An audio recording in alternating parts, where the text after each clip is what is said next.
Buen día, mi nombre es María Claudia Justina Torres Torres. El día de hoy les voy a hablar del juicio de amparo. Soy estudiante de la maestría de Derecho Laboral y Seguridad Social. Para saber con claridad o entender cuándo es procedente el juicio de amparo, debemos de saber primero qué es un juicio de amparo. El juicio de amparo es el medio de defensa del gobernado frente a los actos inconstitucionales del gobernante. Su fuente es la Constitución y su finalidad es lograr el imperio de la ley. Luego entonces se identifica como un auténtico medio de control de legalidad del derecho y de la Carta Fundamental. El juicio de amparo tiene por objeto resolver las siguientes controversias que se encuentran reguladas en el artículo primero de la Ley de Amparo: leyes o actos de autoridad que violen las garantías individuales, leyes o actos de autoridad federal que vulneren o restrinjan la soberanía de los estados, leyes o actos de autoridades de estos que invadan la esfera de la autoridad federal. También cuenta con principios fundamentales, que es la iniciativa o instancia de parte, no procede oficiosamente, es indispensable que se promueva por el interesado o por interpósita persona. La existencia del agravio personal y directo es el menoscabo o defensa jurídica de una persona física o moral. La relatividad de las sentencias solo se producen efectos en relación con las personas que promovieron el juicio de amparo. Definitividad del acto reclamado. El amparo es un juicio extraordinario, no un recurso, y solo procede contra actos definitivos de la autoridad en los que no existe medio de impugnación. El juicio de amparo tiene ciertas características, que es un juicio que se promueve en contra de actos definitivos de autoridad jurisdiccional, administrativos que intervienen en las controversias o conflictos laborales, individuales o colectivos. Las normas que lo rigen son aplicables, destacándose en nuestra materia de las siguientes características: la suplencia de la queja deficiente procede cuando el trabajador es el quejoso o recurrente, en cuyo caso el tribunal debe suplir los conceptos de violación o los agravios deficientemente expresados en el artículo 107, fracción 2 constitucional, y en el artículo 76 bis, fracción cuarta de la Ley de Amparo. El sobreseimiento por inactividad procesal o caducidad de la instancia opera únicamente cuando el quejoso o el recurrente es el patrón, artículo 74, fracción quinta. La suspensión del acto reclamado se promueve por el patrón. Deberá garantizar la subsistencia del trabajador por el importe de hasta 6 meses, término considerado para la tramitación del juicio de amparo, siendo improcedente si el laudo condena la acción o reinstalación, puesto al reintegrarse a sus labores generará salarios que le permitirán la subsistencia. ¿Cuáles son las partes del juicio de amparo? El quejoso es a quien perjudica el acto o la ley que se reclama y cuyo nombre y domicilio, así como el de quien promueva su nombre, deberá expresarse en la demanda de amparo conforme a los artículos siguientes. La autoridad responsable, a quien se le atribuye el acto que se considera violatorio de las garantías individuales. Es importante que en la demanda se señale correctamente a la autoridad responsable, puesto de no ser llamada a juicio, no será posible examinar la constitucionalidad de sus actos. El tercero interesado puede ser la contraparte del agravio cuando el acto reclamado emana de un juicio o controversias que no sea de orden penal, o cualquiera de las partes en el mismo juicio cuando el amparo sea promovido por persona extraña al procedimiento. El acto reclamado se constituye la conducta de la autoridad que el quejoso considera violatoria de sus garantías individuales. Concepto de violación. Los conceptos de violación se constituyen por los razonamientos que se exponen en la demanda y que tienen que demostrar la violación de las garantías en su perjuicio que se han cometido, y la ley que se haya aplicado inexactamente. Luego entonces resulta insuficiente la certeza del acto reclamado en el juicio de amparo, siendo indispensable probar ante el juzgador la existencia de las violaciones legales invocadas. En este orden de ideas no basta citar la garantía constitucional violada, sino que es preciso señalar el precepto de la ley que la considera violada.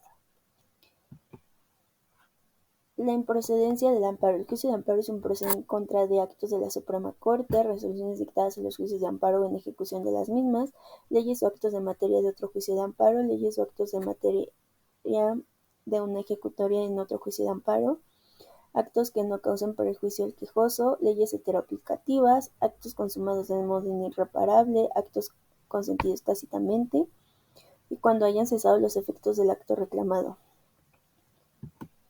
El sobreseimiento también es una parte fundamental del juicio de amparo. que es el procedimiento legal para conocer a fondo el asunto. Mediante esta figura jurídica concluye la instancia procesal y deja firme la sentencia recurrida sin hacer declaración alguna, dejando las cosas en el estado en que se encontraban antes de la interposición de la demanda de garantías. El sobreseimiento también puede ser improcedente en los siguientes supuestos: por desistimiento de la demanda por parte del quejoso, por mero quejoso se convierte en un amparo personal, por improcedencia del amparo y por no probar la existencia del acto reclamado. Hay dos tipos de amparo: amparo directo o indirecto. El amparo directo se promueve en una sola instancia ante la Suprema Corte de Justicia de la Nación o los tribunales colegiados de circuito, de acuerdo con su competencia, importancia, naturaleza jurídica del asunto. Se promoverá en única instancia ante la Suprema Corte de Justicia o ante los tribunales colegiados de circuito según sea el caso y procede contra sentencias definitivas dictadas por tribunales judiciales. Solo será procedente el juicio de amparo directo contra sentencias definitivas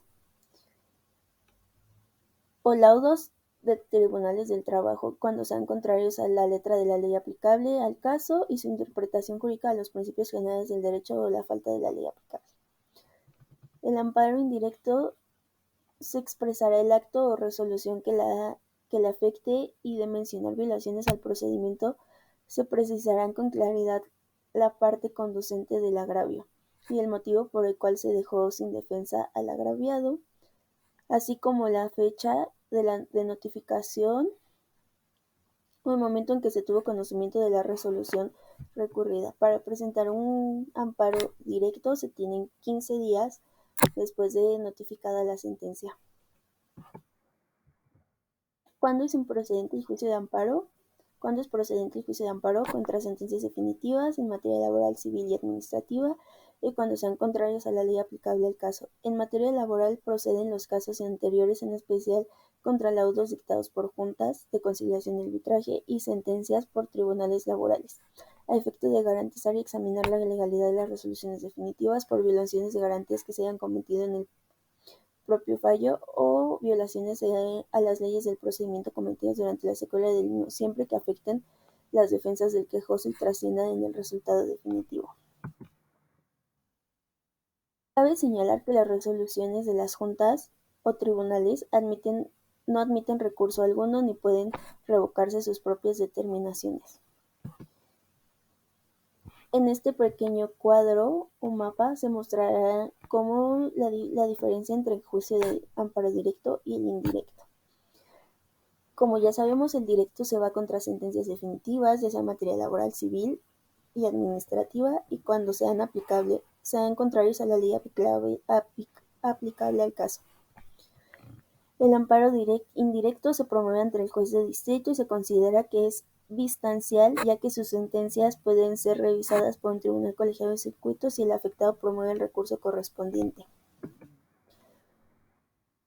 El amparo indirecto es procedente en los siguientes casos: contra leyes que por su sola expedición causan perjuicios al quejoso, contra actos que no provengan de tribunales judiciales, administrativos o del trabajo, contra leyes o actos de la autoridad federal de los estados en los casos de las fracciones, si se tratara de actos de ejecución de sentencia. En estos casos, cuando el acto reclamado emane de un procedimiento seguido en forma de juicio, el amparo solo podrá promoverse contra la resolución definitiva por violaciones cometidas en la misma resolución.